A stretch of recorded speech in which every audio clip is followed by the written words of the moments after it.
Jadi kalau tim damkar sendiri, kalau ada warga yang seperti itu marah-marah itu, apa yang Bapak lakukan nih Pak dari tim damkar?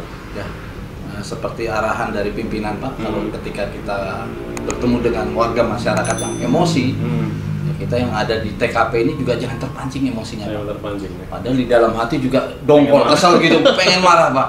Tapi kita ya itu tak, kita melayani masyarakat yang sedang dalam kena musibah. Ya, wajar Pak, kita juga memaklumi mereka marah.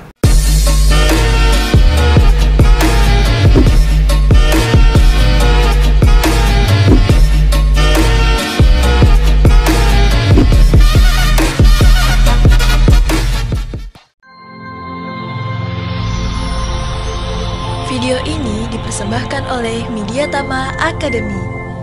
Training ketiga, langsung kerja.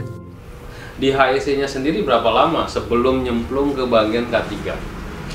Di HSE itu cukup lama Pak, karena di HSE ini setelah saya berkecimpung di HSE, saya tidak lama di salah satu perusahaan yang tadi saya sebutkan tadi Pak.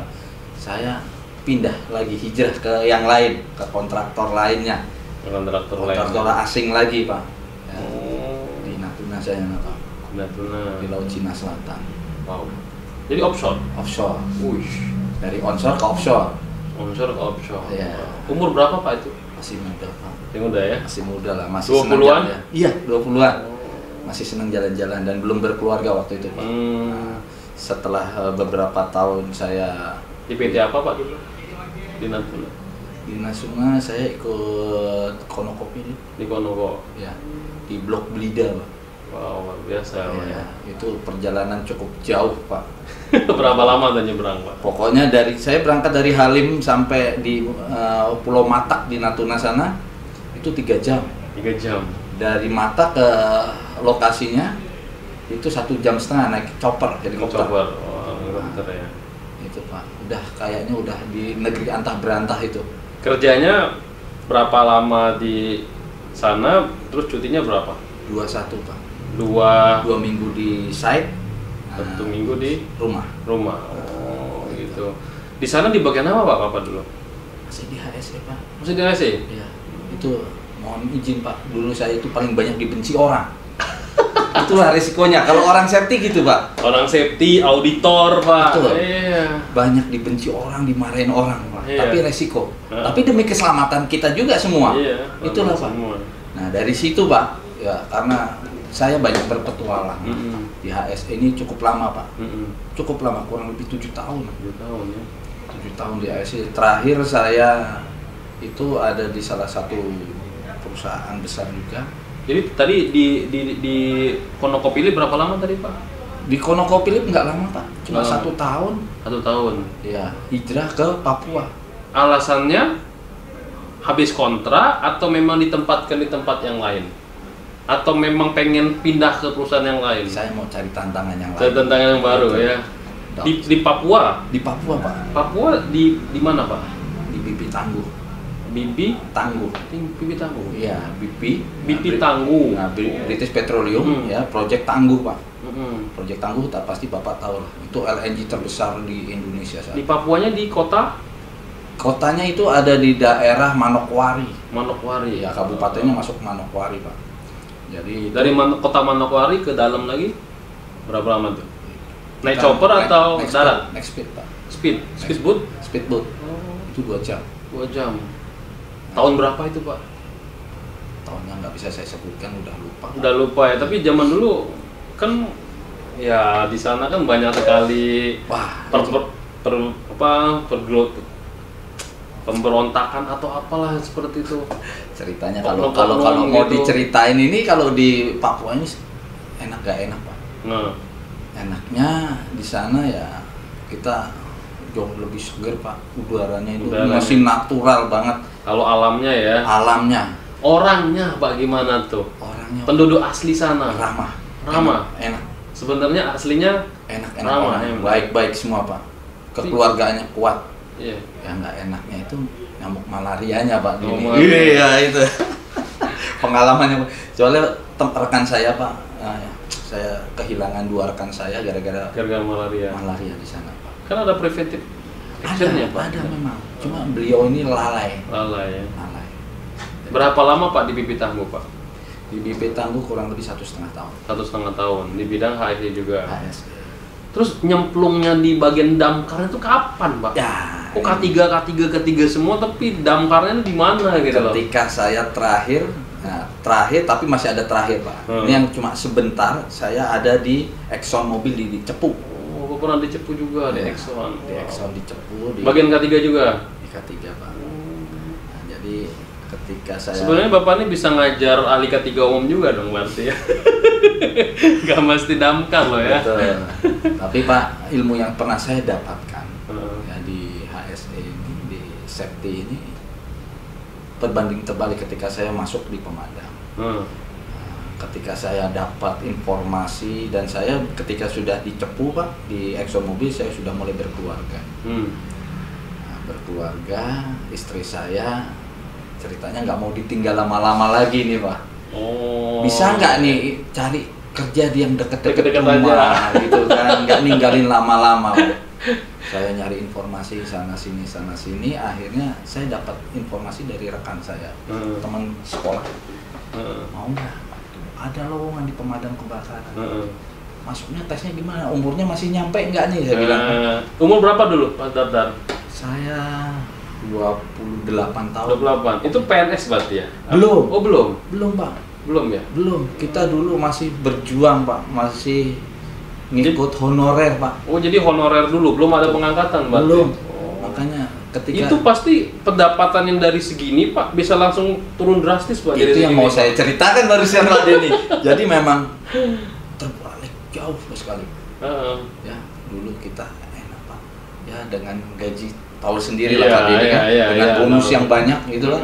Ketika masuk di pemerintah daerah di Pemda dengan gaji honorer itu Pak, bukan hanya 100 kali jatuhnya, bisa beratus-ratus kali jatuhnya Pak.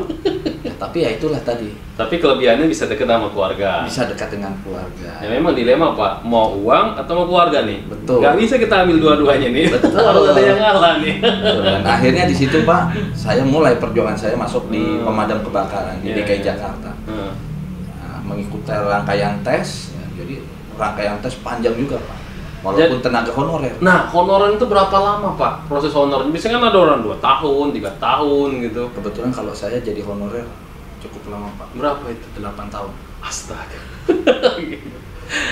Wow, itu ya luar biasa. 8 tahun baru bisa diangkat. Betul. Itu pun itu dari PNS Jakarta. Betul. Oh. Itu pun kalau ada lowongan di sana. Betul. Ketika itu memang ada informasi bahwa pemerintah pusat tidak ada pengangkatan untuk pegawai negeri sipil. Kita sempat begini juga Pak, empot-empotan istilahnya kan. Aduh kalau enggak ini mau jadi apa kita nih. Kebetulan rekan saya satu rombongan Pak, angkatan saya, lettingan saya itu ada 1.000 orang. 1.000. Nah sekarang yang diterimanya berapa? Yang diterima waktu tes awal itu Pak, waktu tes awal sih banyak juga. Kebetulan tapi ada beberapa yang gagal dan harus mengulang. Harus mengulang. Iya, harus mengulang. Tahun berapa itu Pak?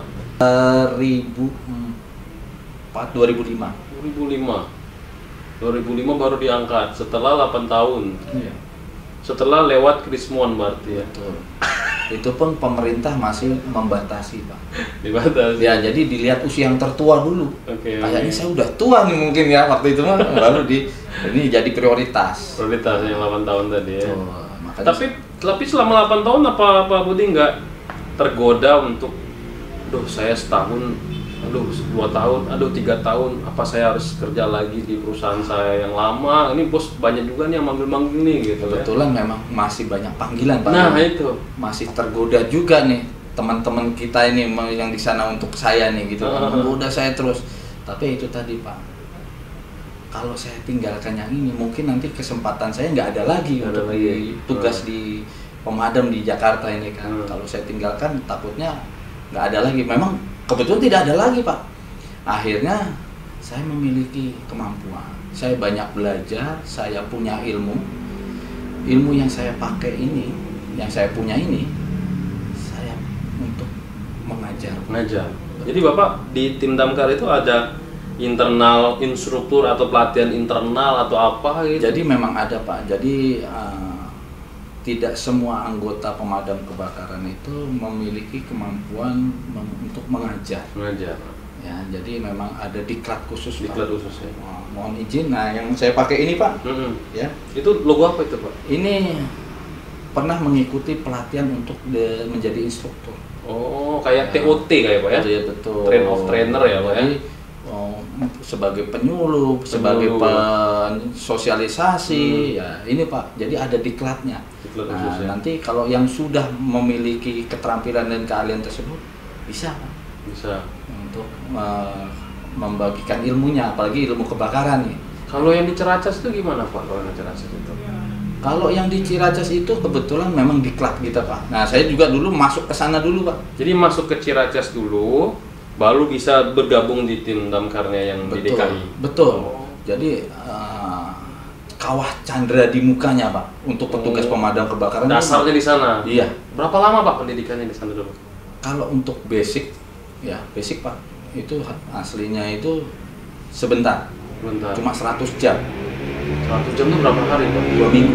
2 minggu. Basic. Tapi fisik Pak yang dihantam habis kalau basic itu. Fisik. Nginepnya di sana juga. Betul. Nanti ada kompetensinya, lanjutannya Pak. Lanjutannya lagi. Lanjutan lagi. Tapi setelah kita kerja, baru ditarik lagi untuk level berikutnya. Betul. Level berikutnya apa Pak? Ada basic damkar 2 namanya. Damkar 2. Damkar 1, Berapa damkar lama 2. Pak damkar 2? Sama. 2 minggu. Ya. Lanjut Nanti ada rescue. rescue, penyelamatan. Betul. Berapa lama itu Pak? Rescue 200 jam 1 bulan. Wow, 1 bulan. Lalu Lalu ada MFR apa itu Pak? untuk petugas P3K.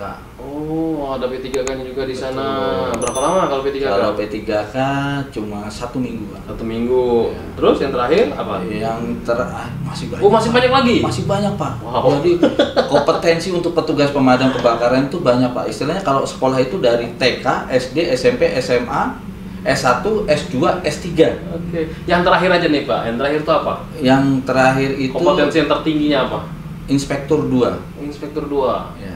Tapi Pak Budi udah nih Inspektur 2. Inspektur awal Pak, inspektur muda. Inspektur muda. Inspektur muda berapa lama tuh? Inspektur muda 1 bulan. 1 bulan juga. Oh, itu ada ketentuan persyaratan pengalaman juga. Oke, kan. Jadi Pak, total lead training di Ciracas itu berapa banyak Pak untuk levelnya Pak? Kalau dihitung tahapannya itu kita ada hampir sekitar 12 tahapan. 12 tahapan ya. Ya, betul. Kalau Pak Budi sendiri itu di level apa nih Pak? Saya sekarang sudah masuk tahapan di kalau kuliah S1 Pak. S1 ya. Iya. S1. Apa namanya Pak? Ya itu tadi saya sudah melewati untuk menjadi seorang PPL dan inspektur muda tadi Pak. Jadi inspektur muda. Ada gelarnya nggak Pak? Kalau biasa kan kita S1 kan ada gelarnya, S2 ada gelarnya. Nggak ada Pak, kalau nggak kita, ada ya. hanya kita nanti mendapatkan sertifikat. Tapi kalau di label-label di pakaian gitu ada nggak Pak? Ya ada, salah satu contohnya ini Pak. Ya, ini belum lengkap Pak, kalau saya mau tempelin ini baju saya penuh Pak ini kan. Wih, gitu. Siapa tahu nanti kita bisa lihat Pak Budi lengkap pakaiannya. Sama Pak. Oke, jadi ini lagi nih Pak. Ya. Jadi ketika Pak Budi sudah terjun nih ya kan ke bagian damkar, karirnya Pak Budi itu lewat mana aja nih Pak? Apa namanya di sini area-area kerjanya damkar mana apa di DKI aja apa pernah ke daerah-daerah juga?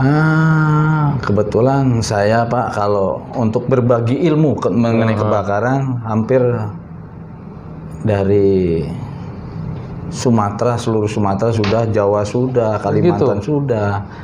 Bahkan yang terakhir itu saya Pak, Indonesia Timur ini bahannya baru mencapai Sulawesi. Luar biasa. Baru sampai Sulawesi, itu berbagi ilmu aja Pak. Berbagi ilmunya. Berbagi ilmu. Kalau tugasnya sendiri Pak? Tugasnya Bapak, sendiri. awalnya di mana Pak ditugaskan dulu awalnya? Pertama kali tetap kita ada di satu kesatuan di kantor dinas semua Kantor Pak. dinas. Ya kebetulan kalau tugas yang pernah dilaksanakan, apalagi tugas pemadaman, tugas pemadaman sampai ke daerah itu pernah. Pernah. Ya ke Cilacap. Cilacap. Ya waktu itu salah satu pengolahan minyak milik Pertamina yang pernah terbakar hebat Pak. Di Cilacap kita pernah berjuang selama 4 hari di sana. Memadamkan api di sana. Selama dengan perjalanan ya 1 minggu Pak. Tapi Pak, konsep Bapak tadi kan mau deket dengan keluarga. Ya. Jadi justru ini malah keliling, itu gimana Pak ceritanya? Kelilingnya ini kan ya tidak sering Pak. Tidak sering, Tidak ya? sering, hanya waktu-waktu tertentu saja. Atas mungkin ada panggilan dari dinas ataupun ya di luar kedinasan, tapi sepengetahuan dari pimpinan. Oke. Ya. Awal-awal dari dinas damkar yang sebelah mana nih Pak, DKI-nya nih? Kalau di DKI ini saya lebih banyak kalau setelah di provinsi, tinggal provinsi saya dibuang ke Jakarta Barat. Dibuang bahasanya Pak ya? Iya, makanya dioper alihkan tugas bukan dibuang. Karena memang kebutuhan Pak. Kebutuhan karena petugas ini kan banyak yang sudah mulai pensiun. Gitu ya? Kekurangan di wilayah ini, di wilayah DKI Jakarta dari 5 wilayah, mereka sudah banyak kekurangan. Oke. Akhirnya kita yang tadinya di pusat, di pusat ini dikirim. Bukan dibuang lah istilahnya gitu. Di Jakarta Barat. Ya, habis itu sekarang sampai saat ini di Jakarta Barat, namun Jakarta Barat saat ini. Saya karena di Jakarta Barat ini ada 8 sektor. 8 sektor. Oh, sektor bahasanya Pak ya. Sektor. Kalau tingkat ininya kecamatan, Pak. Kecamatan. Ya, tapi yang pusatnya ada di daerah Tanjung Duren. Tanjung Duren. Betul. Oh, itu untuk daerah Jakarta Barat, Tanjung Duren. Tanjung Duren. Sektornya ada tadi berapa? 9. Ada 8. Ya. Ada juga yang dekat Puri Kembangan juga. Betul, itu yang di Kembangan, Pak. Oh, di Kembangan. Kantor wali kota sana. Sektor Kembangan. Mijatama pernah praktek juga di sana. Betul. 2 kali apa gitu di sana. Oh, jadi di sana. Jadi dari awal karir memang di DKI Jakarta Barat, namun sering dipanggil untuk diminta bantuan untuk ngajar di beberapa provinsi. Terus juga kalau ada hal yang mendesak diminta juga untuk bantu memadamkan api di daerah tertentu gitu Pak. Betul. Ya, itu pengalaman-pengalaman, apalagi yang pengalaman yang paling banyak itu saya ambil Pak ketika ke daerah. Ya, karena di daerah ini berbeda dengan Jakarta Pak. Karakteristik mereka rekan-rekan damkar di daerah ini banyak sekali pertanyaan dan juga ilmu Pak ya. Betul. Jadi juga saya banyak sharing dengan rekan-rekan damkar di daerah. Nah, terakhir waktu yang di Dumai Pak, damkar Dumai, kebetulan mereka belum tahu sama sekali ya mengenai hidran. Gitu. Betul. Hidran aja mereka belum tahu. Betul Pak. Kadang apar juga dibilang racun api Pak. Betul. Kalau di Sumatera begitu Pak. Sumatera. Kok tahu Pak Denny? Tahu. Katanya orang Palembang Pak. Betul. Jadi ya, masalah racun api ini cerita lucu Pak. Iya, gimana? Waktu saya kebetulan waktu itu ada pelatihan di daerah Pematang Siantar, Sumatera Utara. Dari Medan kita mau ke Pematang Siantar Pak. Ya. Ya, di tengah jalan rupanya di daerah Lubuk Pakam. Saya masih ingat. Itu ada razia polisi Pak. Seluruh kendaraan diberhentikan, nggak peduli Pak, mau beca, mau sepeda motor, kalau sana bilangnya kereta Pak. Kereta ya. Nah, kan. Dan harus ada mereknya. Nah, Honda. Itu. Nah, kebetulan mobil kita yang kita pakai, kita charter Pak, juga diberhentikan. Iya. Padahal saya sudah pakai seragam. Terus? Ada polisinya mau tahu yang komplit perlengkapannya, surat-suratnya maupun peralatan yang ada di mobil tersebut, sampai yang ditanya namanya racun api Pak. Racun api. Saya mikir racun api apa itu? Saya tanya, ternyata apar Pak. Ini dia. Nah, itu ternyata komplit Pak. Kalau nggak ada, saya udah dikasih Pak. Kalau di Sumatera Utara ini di mobil ini nggak ada racun api, kita kena tilang katanya. Bapak pusing lah ya. Racun api diracuni Pak ya. Nah, itu Pak, karena asing buat saya kan gitu kan. Biasa kita taunya apar, di sana racun api gitu kan. Nah, udah akhirnya oh iya ya racun api. Ternyata kalau di Sumatera banyak kan bilang racun api. Racun api itu memang kita harus edukasi Pak. Beberapa kali saya juga ngajar juga racun api. Saya bilang nggak ada racun api seperti itu. Nah, baik lagi nih Pak. Jadi Bapak keliling semua Sumatera, Kalimantan, Papua gitu. Menurut Bapak yang paling berkesan di mana nih Pak? Terus selama pengalaman Bapak, ini berapa tahun Pak kalau boleh tahu di bagian damkar ini? Khususnya kerja di Dinas Pemadam Kebakaran ini. Saya hampir 17 tahun. 17 tahun, luar biasa. Nah, selama 17 tahun ini apa nih Pak yang paling mengesankan buat Bapak nih? Yang sukanya dulu. Kalau sukanya itu Pak, ya saya bisa berbagi ilmu, istilahnya kerja sambil jalan-jalan. Kerja sambil jalan-jalan. Nah, itu ke daerah, dibayar pula, ketemu teman, tambah saudara, Pak. Tambah saudara. Ya. Oke. Kalau dukanya, Pak. Nah, dukanya gimana? Nah, ini tadi seperti cerita kita di awal. Iya. Dapat panggilan tugas pemadaman. Jam berapapun harus standby. Simatupang, Pak, istilahnya. Siang malam tunggu panggilan. Nah, itu dia. Apapun itu, Pak. Kejadian apapun itu, kegawat daruratan. Saya bilang tadi tidak harus kebakaran. Iya. Penyelamatan pun kita laksanakan. Iya. Ya. Jadi jam berapapun ya. Jam berapapun, Pak. Ya, kalau saya kan kalau lagi piket, Pak, 1 kali 24 jam. Oh gitu. Ya. Jadi kita dibagi 3 shift, 3 kelompok. 3 kelompok. 3 grup A, grup B, grup C. Oh, untuk mengawal 24 jam tadi ya. Betul. Satu shift itu berapa orang, Pak? Satu shift itu, Pak, kalau satu grup, grup A itu kalau di Jakarta Barat. Jakarta Barat. Itu hampir 250 orang. 250 dibagi orang. 8 sektor. Wow, benar juga ya. Ya, karena kan kita juga ada pos-pos, Pak. Pos pemadam yang ada mendekati pemukiman warga. Oh, gitu Gitu. ya. Ya, itulah sebagai ujung tombak kita, Pak. Respon time kita sebagai petugas pemadam Harus kebakaran. cepat datang. Ya, kita harus bereaksi cepat dari laporan awal. Ya, respon time kita itu 15 menit. Oh, 15 menit. Ya. Setelah ada panggilan, KPI-nya Betul. harus 15 menit nyampe ke lokasi. Betul sekali. Oke, Itu. good. Ya, jadi itu, Pak, respon awal pos terdekat. Langsung nanti ada bantuan dari pos-pos yang lain, termasuk mungkin dari headquarternya dari Tanjung Duren meluncur. Pak, ada lagi nih, Pak, pertanyaan. Di dunia APAR ya, itu kan ada pembagian kelas A, kelas B, kelas C, dan kelas D nih, Pak. Iya. Ini subscriber kita juga bertanya nih, kalau untuk kelas D, untuk logam, itu sebenarnya APAR disediakan jenis apa nih, Pak? Oke. Untuk kelas D, kalau dulu itu masih kita familiarnya dengan pemadam yang tipe dry chemical powder. Dry chemical ya. Tapi ya ini ada spesifikasi khusus, yaitu yang special dry powder, Pak. Special dry powder. Ya. Kalau halon tadi gimana, Pak, kalau halon? Oke, halon. Ya, memang halon ada juga, Pak Denny. Jadi halon itu memang berlaku untuk pemadaman semua kelas. Semua kelas. Ya. Nah, selain tadi yang dry chemical powder yang kelasnya multipurpose ya untuk semua kelas kebakaran, kelas A, B, C maupun D.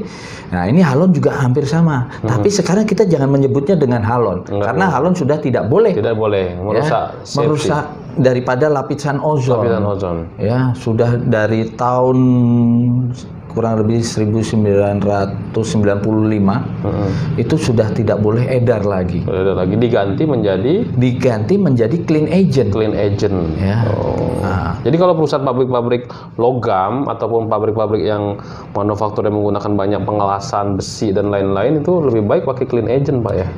Baiknya seperti ini dengan kapasitas yang besar, Pak. Kapasitas besar. Ya. Jadi clean agent ini kita pakai ya tidak hanya untuk pemadaman yang tadi A, B, C maupun D. Ya, tapi yang lebih efektif memang kalau clean agent ini, Pak, itu untuk semua kelas ini mumpuni. Ya, mampu, Pak. Ya, memang daya cengkram daripada clean agent ini berbeda dengan media APAR yang lain. Dia lebih bagus. Untuk listrik pun ya, dia tidak menghantarkan arus listrik, walaupun dia itu seperti liquid gas, nah, tapi tidak menghantarkan arus listrik. Nah, itulah bedanya, Pak, untuk clean agent tadi. Oke, ada lagi nih pertanyaan dari subscriber kita. Bedanya APAR dengan APAP itu apa sih, Pak, sebenarnya, Pak? Ini kadang orang APAR, APAP gitu, Pak. Ya, Gimana, Pak? Masih banyak orang yang menyebut apapun dengan istilah APAR, padahal beda. Namanya APAR itu ya adalah alat pemadam api ringan yang mudah dijinjing oleh satu orang. Ya, beratnya itu antara 0,5 sampai 16 kg, Pak Denny. 16 kilo masih bisa boleh, Pak ya? Bisa. Oh, gede juga, Pak, tapi, Pak. Dalam keadaan darurat Bisa kita nggak angkat. berpikir untuk bawa ini berat, susah. Ya. Kalaupun berat susah, Nah, alat pemadam itu bisa kita tarik. Kita tarik. Ya. 16 kilo Pak ya? 16 kilo. Oke. Nah, untuk 16 kilo ke atas, kita sebut dengan APAP. APAP ya istilahnya ya. 20 kilo sampai dengan 200 kilo ya menggunakan roda. Roda. Nah, itu Apapun isinya, itu bahasanya tetap APAP Pak ya? APAP, alat pemadam api berat atau beroda, Pak. Beroda. Dan pengoperasiannya itu harus lebih dari 1 orang. Oh, Ya. harus lebih dari 1 orang. Ya, semakin besar, semakin berat, semakin banyak orangnya untuk mengoperasikan. Oke. Ya, kalau APAR 1 orang, kalau APAP bisa 2 atau lebih. Itu, Pak. Seperti yang di SPBU itu kan kadang di pinggir-pinggir itu kan kayak ada rumah gede terus ada APAP yang besar juga gitu ya. Itu APAP jenis apa Pak itu Pak? Jenisnya apa itu? Kalau Pak? di SPBU kebanyakan menggunakan dry chemical powder, Pak. Dry chemical itu ya? Betul. Bukan ini Pak ya, bukan yang kelas B justru Pak ya, yang isinya apa? Foam, bukan Pak ya? Bukan ya? Jadi di SPBU ya itu masih kita bisa gunakan dry chemical powder yang isinya multipurpose. Oh, yang multipurpose ya, betul. justru ya. Yang multipurpose. Ya, jadi dengan kapasitas yang besar yang banyak. Yang banyak. Ya, walaupun kalau apinya masih awal kita masih bisa menggunakan yang APAR. Tapi kalau apinya sudah tidak terkendali, semakin melebar baru kita gunakan yang APAP. Tapi Pak, gimana cara inspeksinya Pak ya? Kalau yang kecil seperti ini kan kita bisa ya pemeriksaan pengujiannya kan kita bisa kocok-kocok kan ya. Betul. Karena ada gas nitrogen di dalamnya. Bagaimana kalau yang APAP Pak? Itu cara pemeriksaannya gimana? Oke, APAP juga yang model terbaru, tidak seperti yang model lama Pak. Dia tabungnya itu seperti yang di samping saya ini ya, menggunakan manometer. Nah, manometer ini Pak, jadi sebanyak apapun medianya, manometernya bisa kita kontrol. Jadi Ya. kontrolnya di manometernya aja? Manometernya. Kalau yang dengan 1 tabung, Pak. Kalau yang tipe lama kebanyakan ya itu menggunakan 2 tabung, 1 tabung untuk medianya, yang 1 tabung untuk gas pendorong. Untuk gas pendorongnya di luar ya? Betul. Gas ya, pendorongnya bisa ini dengar. bisa kita lihat juga tekanannya di situ. Tapi bagaimana dengan powdernya Pak? Kita tahu powdernya itu beku atau masih bagus gimana? Kan kalau ini kan bisa dibolak-balik tuh. Betul. Oh. Jadi kalau untuk yang besar, yang APAP itu Pak, nah, justru kita lebih mudah sebenarnya menginspeksi isi daripada tabungnya. Jadi bisa kita buka Pak. Oh, dibuka justru. Oke. Karena terpisah gas pendorongnya. Gas pendorongnya. Tapi kalau yang menggunakan manometer, campur itu. Campur itu dengan masih ada rodanya bisa kita kayak gini pompa. ya. Ya, naik turun begitu Pak. Gitu Ya. caranya. Biar dia tidak membeku. Membeku ya. Ya, biasa. Terus ini lagi Pak, pertanyaan dari subscriber kita, kalau APAR untuk di rumah, ya itu APAR jenis apa nih Pak? Kalau APAR, Kan mungkin teman-teman di sana mau beli nih buat APAR di rumah nih jenis apa nih gitu? baik. Kalau di rumah Pak, sebenarnya yang kita pakai itu umum aja, yang tipe dry chemical powder. Dry chemical powder. Ya, yang umum, yang Berapa kilo Pak? mudah kita pakai itu biasanya ukuran 3 kilo. 3 kilo aja udah cukup ya? Udah cukup. Untuk perumahan 3 kilo. Beda dengan untuk perkantoran ataupun industri. Ya, kalau untuk perkantoran itu minimal 4,5 kilo. Oke. Jadi dry chemical powder ya bisa untuk memadamkan kelas A, kelas B, dan kelas C Pak ya? Betul. Oke, kalau untuk di ini Pak, di mobil ataupun di alat berat, itu apa jenis apa Pak itu? Ya, Mobil ya, mobil kendaraan deh, mobil biasa lah gitu. betul. Mobil kendaraan pun sama Pak. Jadi biasanya kalau di mobil-mobil ini, nah ini seperti yang ada di samping kita nih Pak. Ini ukuran yang kecil, ya, menggunakan yang dry chemical juga, ya, dry chemical powder. Nah ini racun api yang Anda bilang tadi Pak. Tapi kan Pak ini kan ada berapa derajat nih maksimum kan kalau di mobil itu kan cenderung panas Pak, karena orang ditaruh di dekat kaca itu sebenarnya boleh nggak sih Pak itu? Kalau yang dekat kaca itu, yang biasa ditempel-tempel itu kan seperti model aerosol Pak. Oh, yang aerosol ya? Iya. Itu yang boleh? Aerosol ini sebenarnya itu jangkauan untuk pemadamannya malah kurang. Malah kurang? Itu yang kita masih tanda kutip. Tapi boleh nggak Pak ditaruh di dekat kaca gitu kan panas tuh Pak. Betul, itu malah sebenarnya tidak boleh. Tak boleh Pak ya? Iya. Jadi kalau untuk APAR ini penempatannya ini harus ada di bagian sebenarnya belakang mobil. Gini, yang kayak gini kan ada Iya. penjepitnya gini Pak ya? Betul. Ya. Untuk di belakang mobil Di aja. bagian belakang. Kadang juga orang ditaruh di bawah Di jok. bawah itu. jok. Itu boleh nggak Pak? Kalau nggak ada bracketnya taruh di bawah jok nggak masalah Pak. Nggak masalah ya? Iya. Mana yang mudah dijangkau yang aman Yang aman. gitu. Dan tidak bisa kan kalau panas terlalu berlebih dia akan Memuai paling memuai Pak. ya? Memuai saja. Berpengaruh Dan juga ini nggak? nanti tekanannya ini akan naik sedikit. kan naik ya. Ya, naik Pak. Bisa meledak juga dong berarti. Kalau ini kan ada untuk safety-nya Pak. Safety-nya. Jadi nanti kalau ini paling dia nanti akan bocor. Oh. Nggak meledak, dia akan jadi bocor. Dia akan bocor otomatis Betul. kalau sudah ngelewatin ini tadi. Betul. Oke. Itu. Kadang juga nih Pak, di pabrik itu kan kadang di luar ditaruh di deket-deket.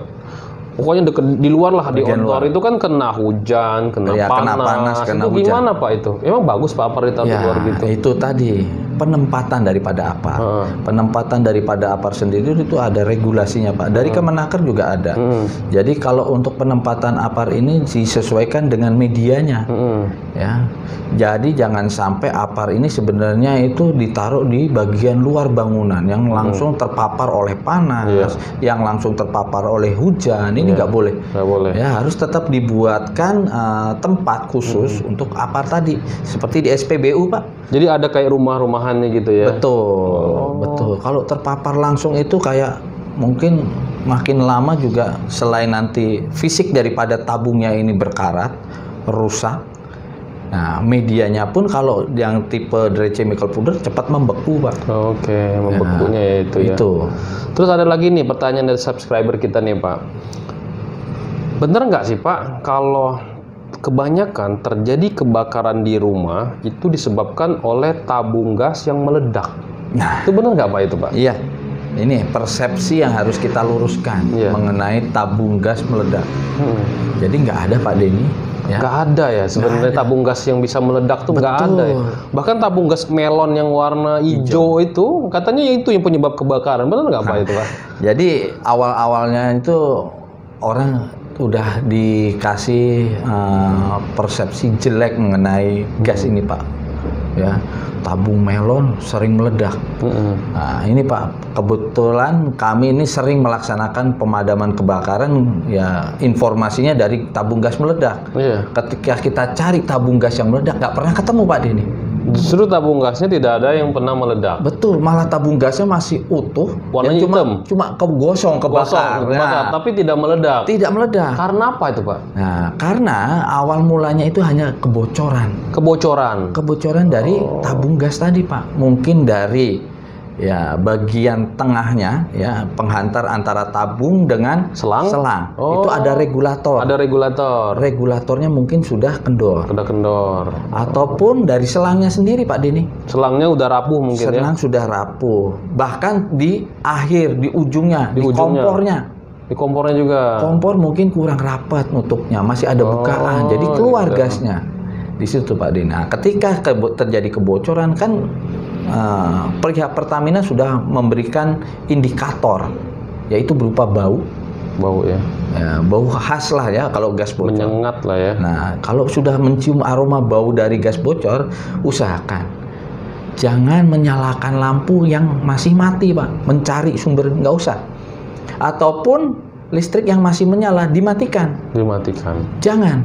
Biarkan keadaan listrik seperti apa adanya saja. Seperti itu aja. Kalau Iya. pas lampu nyala, biarin nyala. Kalau lampu nggak ada nyala, biarin aja. Biarin aja. Oh. Ataupun peralatan yang lain, baik exhaust ataupun kipas angin, jangan biarkan mereka beraktivitas. Karena itu menjadi pemicu api tadi Pak ya. Betul, itu adalah pemicunya, ya adanya listrik statis. Oh. Jadi gas yang sudah bocor ini nanti akan mencari celah.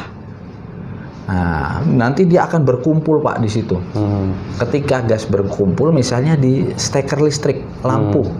Nah, ketika masuk ke dalam steker listrik lampu, Bapak nyalakan, ada listrik statis, listrik kecil. Yang itu yang menjadi pemicunya. Apa yang harus dilakukan nih Pak? Kalau misalkan ada api, udah dari gas, Ya kan, tadi kan kita sudah bilang, Bapak udah cerita tadi jangan diapa-apain. Terus orang yang panik itu kan kadang gimana gitu Pak, tiba-tiba langsung keluar api, gitu kan. Apa yang harus dilakukan nih Pak? Jadi kalau pada saat apinya sudah nyala, dilihat posisi apinya Pak, dilihat posisi yang terbakar mana. Kalau posisi yang terbakar bagian atas, otomatis regulator bagian bawah dengan tabungnya ini aman. Kita lepas regulatornya dari tabung tadi. Tapi kadang orang fokusnya itu ke apinya Pak. Dia langsung ada api disiram pakai air. Nah itu gimana Pak? Ya ini yang harus juga kita berikan pembelajaran, edukasi Pak, sosialisasi ya, agar supaya kalau terjadi kebakaran karena kebocoran tabung gas yang terbakar bagian atas, jangan lakukan pemadaman dulu. Ya. Kalau mau lakukan pelaksanaan pemadaman, usahakan ya jangan sampai meluas. Kalau ada apar, gunakan apar. Tidak punya apar, bisa kita pakai apat. Apat apa itu Pak? Alat pemadam api tradisional. Oh, tradisional nih teman-teman ya. Ya. Apa nih Pak kalau bisa boleh tahu nih Pak? Apat kan di rumah di sekitar lingkungan Pak ada handuk, spray, selimut, karung goni. Itu dibasahin dulu atau ya, langsung diapain semua Pak? Ini peralatan yang harus kita basahkan Pak. Basahkan dulu. Ya, jadi kain-kain yang mudah menyerap air. Oke. Itu. Langsung kita tutup gitu. Kita tutup media yang terbakar. Kalau yang menggunakan pasir itu gimana sih Pak ya? Kalau yang menggunakan pasir itu kebanyakan kebakaran untuk minyak ya, ataupun bahan kimia.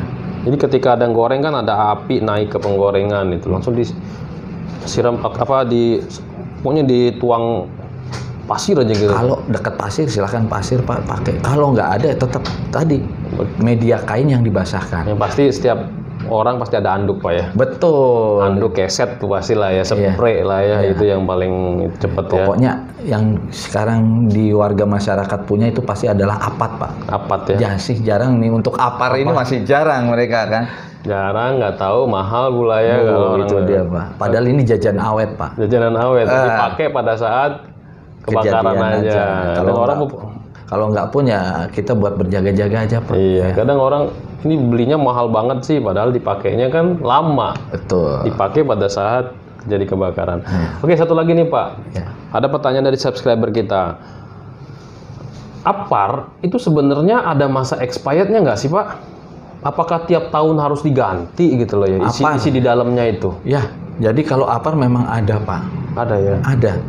Regulasi dari Kemenaker juga sudah disebutkan. Jadi setahun sekali emang harus direfill, dibuang, diisi lagi, atau ada batasan tertentu? Nggak apa-apa deh 2 tahun atau 3 tahun, tapi yang penting inspeksinya bagus nih, pas dicek bagus, manometernya bagus, masih boleh nggak kayak gitu? Baik, jadi seperti Pak Denny tadi bilang, memang untuk apar ini ya sebenarnya untuk media yang kita lihat terlebih dahulu Pak. Media apa yang ada di dalam tabung apar tadi. Jadi ini yang berpengaruh untuk lifetime-nya. Kapan sih kadaluarsanya harus diganti ataupun harus dibuat pelatihan Pak gitu kan. Jadi sebelum kalau bisa nih apar mau memasuki masa kadaluarsanya, kalau masih utuh kita pakai untuk pelatihan. Ya. Jadi untuk yang tipe yang di dekat kita ini yang dry chemical powder Pak. Chemical kebanyakan. Itu 2 tahun Pak. 2 tahun. Jadi selama 2 tahun sebenarnya kalau perawatannya bagus, manometernya bagus, itu masih bisa dipakai Pak ya. Betul. Nggak mesti setahun sekali langsung direfill. Betul.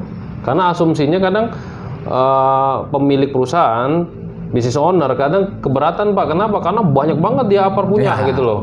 Harus diisi, dia harus mengeluarkan investasi yang cukup besar juga. Ya, kalau 2 tahun mungkin dia bisa cicil Pak. Betul. Mungkin kalau ada 1.000 mungkin 500 dulu. Betul. Gitu kan Pak ya. Memang begitu Pak. Nah, sistemnya seperti demikian. 2 tahun. Jadi dibagi 2 termin kalau 2 termin. Jadi memang kalau tahun awal biasanya ini dari pihak penjual ataupun yang membeli itu dapat garansi 1 tahun. Oh, garansi 1 tahun ya. Jadi selama 1 tahun ini masih aman. Kalau nggak dipakai, nggak ada ini, udah terus nanti bisa masuk tahun kedua Pak Denny. Tapi ketika masuk tahun kedua sudah masuk masa ininya, bisa nanti kita refill atau sebelum direfill, Pak Denny kita latihan untuk penggunaan dihabisin dulu. Iya, dihabisin dulu. Terus ada lagi nih Pak pertanyaan nih, banyak nih sebenarnya pertanyaan nih Pak.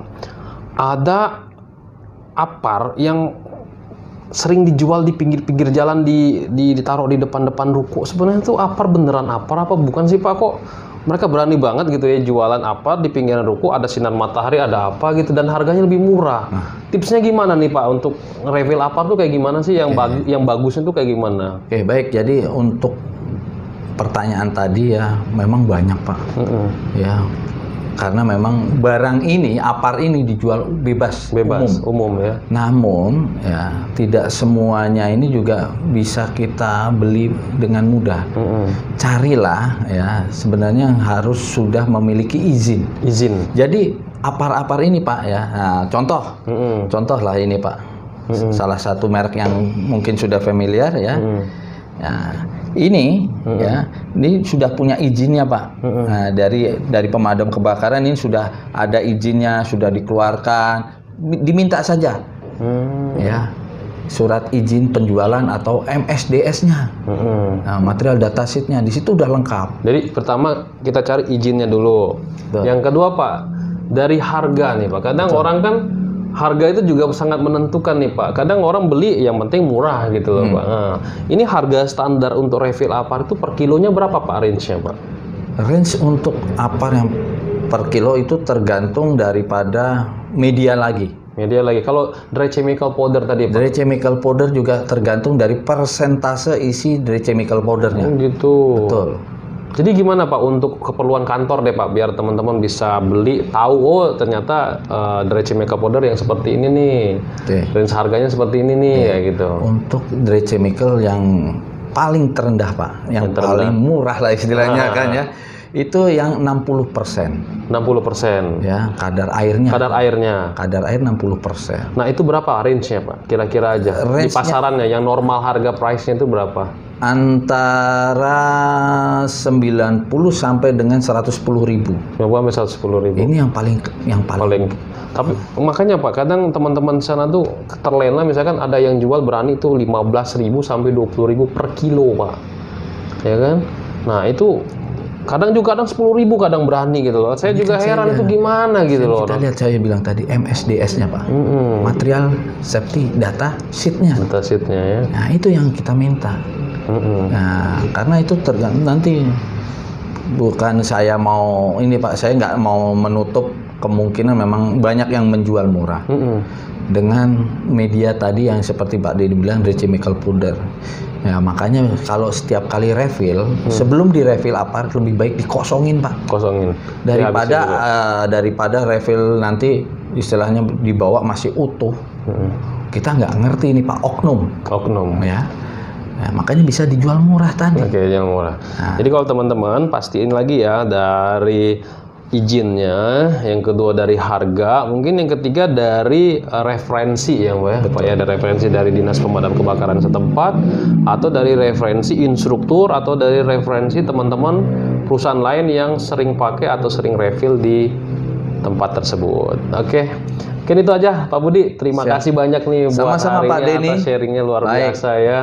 Dari mulai kehidupan Pak Budi dari HSE sampai dengan sekarang menjadi mohon maaf nih Pak, Bapak sebagai apa Pak di Dinas Pemadam Kebakaran, biar teman-teman tahu nih gitu. Saya kebetulan sebagai petugas operasional Pak. Petugas operasional. Iya, petugas operasional di salah satu sektor di Jakarta Barat. Ya, sebutin aja Pak, nggak apa-apa. Ya, betul. Saya ada di sekarang. Kalau rekan-rekan tahu Kota Tua, ya kalau sering main ke daerah Kota Tua di daerah Museum Fathahillah, saya ada di sektor Taman Sari Pak. Oke, di sektor Taman Sari ya. Kalau teman-teman pengen tahu info detail lagi atau pengen tanya-tanya, boleh lah ya Pak ya. Nanti teman-teman main ke tempat Pak Budi. Oke, itu aja teman-teman semua. Terima kasih.